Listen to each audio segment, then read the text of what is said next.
Okay, nakasayaw na ba? Wala pa no? Wala pa nakasayaw ang uban.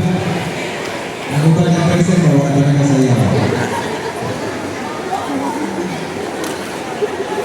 Okay, to our officials of the university who are present today, particularly the Dean of the College of Education, Nandito Lupita, si Dr. Julie Urupia, and then we also have our CMU ULHS Principal, Dr. Maris Urugan, on the same side. Yes, siya ito ang principal, our former principal, Dr. Zumar Kapian, on the same side.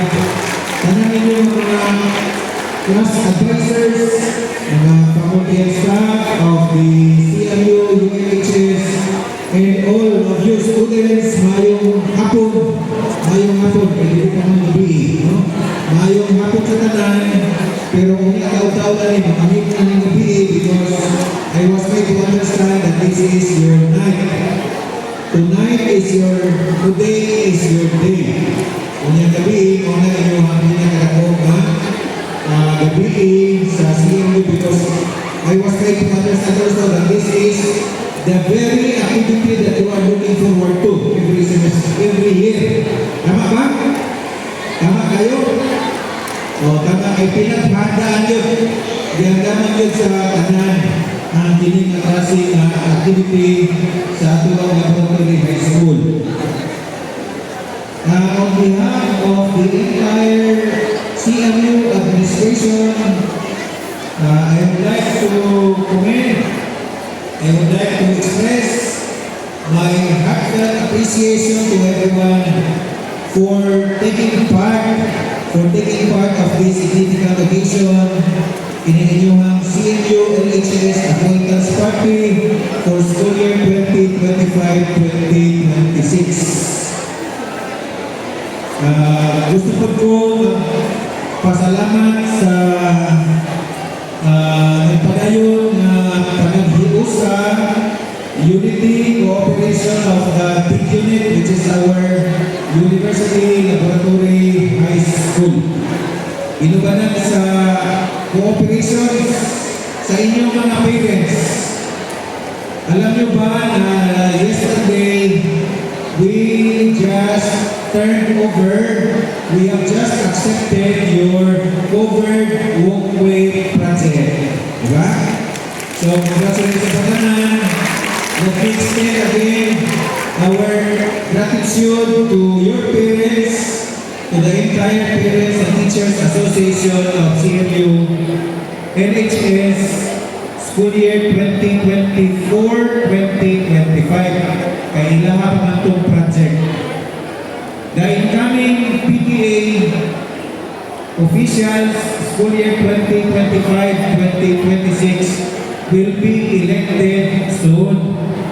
So, pagkapilikon po sila ang kinigmuabot na officials sa 2025-2026. We are hoping that the same set of officers will also do good, very good. In fact, many projects, many activities were supported by the PTA.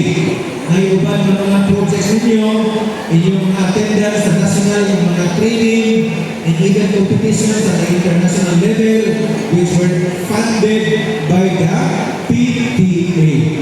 So, inanahatuang bukan na pasalamat para sa lahang tanan.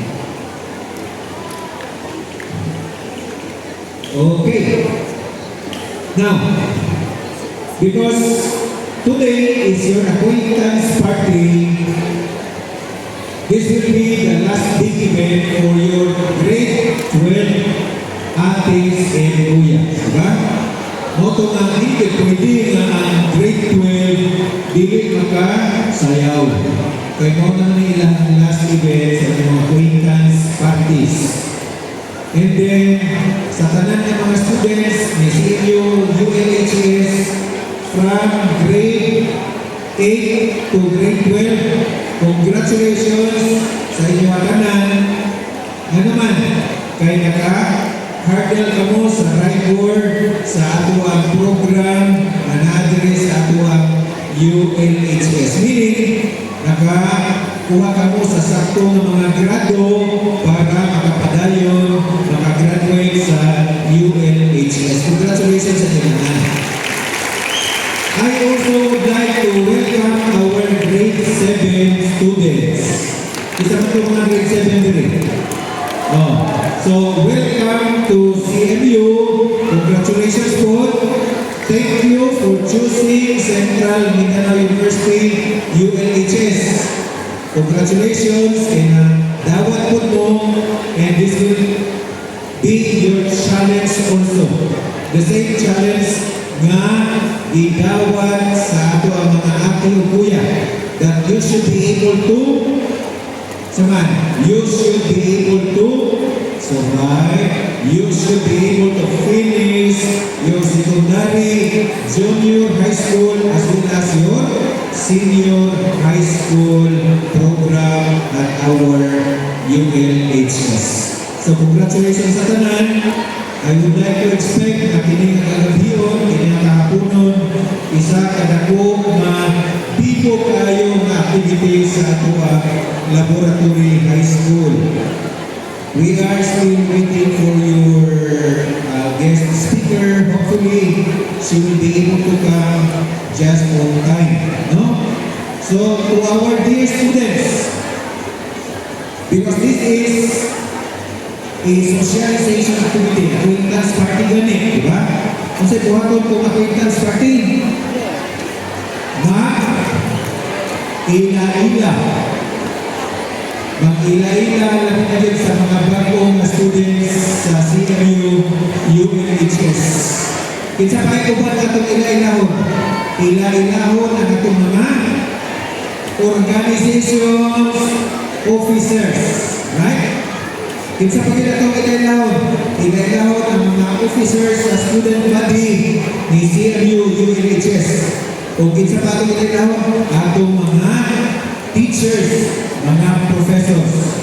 Kung ayaw kalipin, ila-ilaha ang inyong kaugalingan. Anak, no? Kaya kasi tayo magkalimot mo. So dapat ila-ilahon, you measure what you would like to gain at Central Mindanao University Laboratory High School. So, there is an academic side, although it is just sociocultural socialization.